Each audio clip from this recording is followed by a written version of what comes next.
Hello design space, don't be lazy, become busy. ఈరోజు నా journey direct LB Nagar. So LB నగర్కి ఎందుకు అని అంటే అక్కడ మన సైట్లో వుడ్ వర్క్ అనేది కంప్లీట్ అవే స్టేజ్లో ఉంది.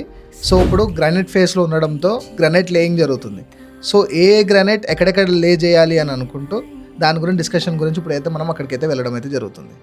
సో అక్కడికి వెళ్ళిన తర్వాత ఏ గ్రానైట్ ఎక్కడ లే చేయాలి, దానికి ఏదైతే బోర్డర్ ఉందో అది డౌన్వర్డ్ ఇవ్వాలా లేకపోతే పైన ఇవ్వాలా అని చెప్పేసి మొత్తం ఇచ్చేసాము. ఆల్రెడీ క్లయింట్కి చెప్పేసి షింక్స్ కూడా తెప్పించుకోవడం అయితే జరిగింది. సో దీంట్లో మీరు చూసుకుంటే కంప్లీట్ ఎల్ షేప్లో మనమైతే కిచెన్ అయితే తీసుకున్నాము. దీని మీద ఏజిఎల్ అనే బ్రాండ్ మీద నుంచి మనం అయితే కార్జ్ అయితే తీసుకోవడం జరిగింది. సో దాని థిక్నెస్ వచ్చేటప్పటికి అరౌండ్ 20 mm ఉంది. సో దీనివల్ల మనకేంటంటే డ్యూరబిలిటీ అండ్ స్ట్రెంత్ వైజ్ కూడా చాలా బాగుంటుంది. అండ్ మోర్ ఓవర్ క్వార్జ్ అనగానే చాలామంది టర్మైంట్ ఇది అది అవుతుంది అని చెప్పేసి అనుకోవచ్చు. బట్ అలాంటి ఏం ఇష్యూస్ లేకుండా మనం అయితే టేక్ కేర్ అయితే చేసాము. ఇది వచ్చేటప్పుడు గెస్ట్ బెడ్రూమ్. దీంట్లో వచ్చేటప్పటికి ఆల్రెడీ ప్యానలింగ్ అయిపోయింది. సో బెడ్ కూడా అయిపోయింది. సో నెక్స్ట్ వీడియోలో నెక్స్ట్ ఏం జరుగుతుంది అనేది మనం అయితే చూడొచ్చు. అండ్ ఇప్పుడు మీరు చూస్తుంది వచ్చేటప్పటికి క్రాకరీ యూనిట్.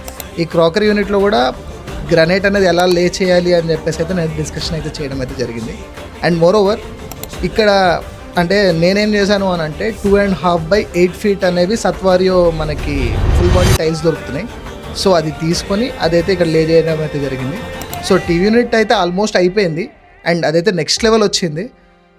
నేను చెప్తున్నాను కదా, ఈ వీడియో కాదు నెక్స్ట్ వీడియో చూసి అయితే మీకు అయితే ప్రాపర్ క్లారిటీ అయితే వస్తుంది. అక్కడ నుంచి చిన్న మెటీరియల్స్ గురించి అని చెప్పేసి పక్కన షాప్కి అయితే రావడం అయితే జరిగింది. ఈరోజు హాఫ్ డే అయితే ఇలా కంప్లీట్ అయింది. అండ్ రేపు ఏం జరగబోతుంది అండ్ ఈవినింగ్ ఏం జరిగింది అనేది నేను నెక్స్ట్ వీడియోలో అయితే అప్లోడ్ చేస్తాను. హలో డిజైన్ స్పేస్, చెల్లో మళ్ళీ నెక్స్ట్ వీడియోలో కలుద్దాం.